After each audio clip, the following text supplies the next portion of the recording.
বড় অঙ্কের জরিমানা গুনতে যাচ্ছে ফেসবুক, ইনস্টাগ্রাম ও হোয়াটসঅ্যাপের মূল প্রতিষ্ঠান মেটা প্ল্যাটফর্ম।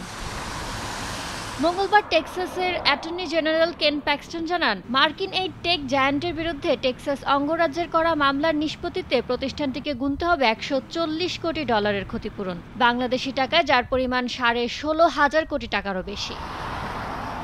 মেটা প্ল্যাটফর্মের বিরুদ্ধে অভিযোগ, ট্যাক্স সাজেশন নামের একটি ফিচার চালুর পর প্রতিষ্ঠানটি বেআইনিভাবে ফেসিয়াল রিকগনিশন প্রযুক্তি ব্যবহার করে লাখ লাখ টেক্সাসবাসীর বায়োমেট্রিক ডেটা সংগ্রহ করেছেন। আর বিষয়টি অবশ্যই আইনের পরিপন্থী, কেননা টেক্সাসের অধিবাসীদের অনুমতি না নিয়ে মেটা তাদের ব্যক্তিগত ডেটা সংগ্রহ করেছে।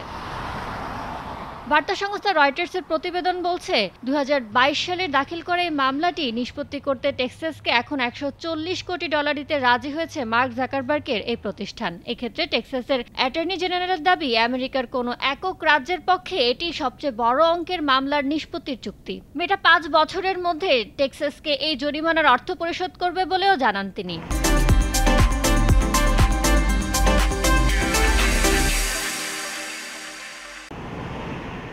টেক্সাসে 2009 বায়োমেট্রিক প্রাইভেসি আইনের আওতায় করা এটি প্রথম কোনো বড় মামলা। এই আইনে সর্বোচ্চ $25,000 পর্যন্ত ক্ষতিপূরণের বিধান রাখা হয়েছে। ইয়ানুর শিফাত, সময় সংবাদ।